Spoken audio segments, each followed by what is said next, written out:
Old city Suryabhai 10 మందికి సేవ చేసే హృదయం. ఆయన బ్యాక్గ్రౌండ్ ఏంటి, ఆయన ఎందుకు హెల్ప్ చేస్తున్నారు ప్రజలకి హెల్ప్ చేస్తే ఆయనకి ఏమొస్తుంది? సో ఇవన్నీ ఆయన మాటల్లోనే విందాం. సూర్యాభాయ్ని పలకరిద్దాం. నమస్తే అండి. నమస్తే అమ్మ. ఓల్డ్ సిటీ సూర్యాభాయ్ టైటిల్ చాలా గ్రేట్. నేను చాలా చోట్ల విన్నాను. సూర్యాభాయ్కి చాలా పెద్ద మనసు ఉంది, చాలా హెల్ప్ చేస్తారు, పేదవాళ్ళకి ఇంత అన్నం పెడతాడు అని చెప్పి విన్నాను. అది కరెక్టా? లేకపోతే దందాలు చేస్తారు, రౌడీయిజం చేస్తారు, దౌర్జన్యంగా అన్నీ లాక్కుంటారు, ఇది కరెక్టా? ఏది కరెక్ట్ మీ మాటల్లో? నా మాటల్లో ఇప్పుడు ఒక వ్యక్తిని ప్రేమించేటోళ్ళు ఉంటారు, ద్వేషించేటోళ్ళు ఉంటారు. కరెక్ట్. నన్ను నమ్మిన వాళ్ళకి అంటే నా గురించి పాజిటివ్గా ఆలోచించేటోళ్ళకి నేను మంచోడిని. అంటే రోడ్డు మీద వెళ్తుంటే మనం ప్రతి ఒక్కరికి నచ్చాలని రూల్ లేదు. పాజిటివ్ ఉన్న చోటే నెగిటివిటీ కూడా ఉంటుంది. నన్ను నెగిటివ్గా ఎంతోమంది ద్వేషిస్తారు, నాకేం ప్రాబ్లం లేదు. వాళ్ళు రౌడీ అనని ప్రాబ్లం లేదు, ఇంకేదన్నానని వగేరా వగేరా బ్లా బ్లా బ్లా బ్లా ఏదన్నా కూడా నాకు ప్రాబ్లం లేదు. నన్ను ఎవరు అభిమానిస్తున్నారు, నన్ను ఎవరు ఇష్టపడుతున్నారు, నా సాయం కావాలని ఎవరు వస్తున్నారు, నేను వాళ్ళని మాత్రమే తీసుకుంటా. అంటే మీరు అంటున్నారు రౌడీ అని చెప్పి, నాకు నచ్చని వాళ్ళు రౌడీ అని పేరు పెట్టుకున్నారు. నేను రౌడీ అయితే నా మీద ఒక కేసు అని ఉండాలి కదా, ఎక్కడన్నా ఏదన్నా ఉండాలి కదా. నా మీద ఒక కేసు లేదు, నేనే ఇబ్బంది పెట్టలే, ఏం చేయలే. జనాల మనిషిని, జనంలో ఉండే మనిషిని, మంచి కోసం పోరాడే వ్యక్తిని. నన్ను రౌడీ అని వాళ్ళు ఎవరో పిలిచినంత మాత్రం నేను ఫీల్ అయిపోను. అంటే మేము మీడియా వాళ్ళు అలా పిలిచినంత మాత్రం నేనైతే అసలే ఫీల్ కాను.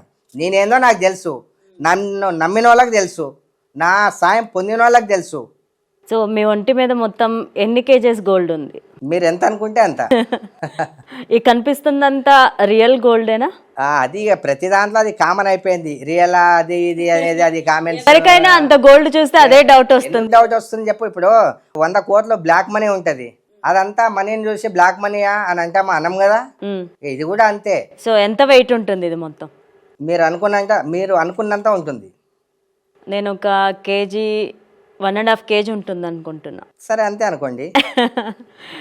సో ఇలా వేసుకొని తిరగడం వల్ల పబ్లిసిటీ ఎక్కువైపోతుంది అండ్ మీకు సెక్యూరిటీ తక్కువైపోతుంది. ఒక చిన్న విషయము, పబ్లిసిటీ ఎక్కువ అవుతుందనో నాకు సెక్యూరిటీ తక్కువ అవుతుందనో నేను చేయట్లేదు. నా మనసుకు నచ్చింది, మా అమ్మ డ్రీమ్, నేను దానికోసం చేస్తున్నా. సెక్యూరిటీ అంటారా, ఎవ్వరికి సెక్యూరిటీ ఉండదు. ప్రాణం మీదకి వచ్చినప్పుడు 100 మంది సెక్యూరిటీ ఉన్నా వెళ్ళిపోతాడు అంతే. వానికి ఆ రోజు దాకానే నూకలు అనుకోవాలి. నాకంటారా భయం లేదు. ఇంకోటి ఏంటంటే తెగిర్చినోనికి తెడ్డే దిక్కు అంటారు పెద్దలు. నేను తెగిర్చలేదు, కానీ దేనికైనా డేర్గా ఉన్నాను, దేన్నైనా ఎదుర్కోవడానికి సిద్ధంగా ఉన్నాను.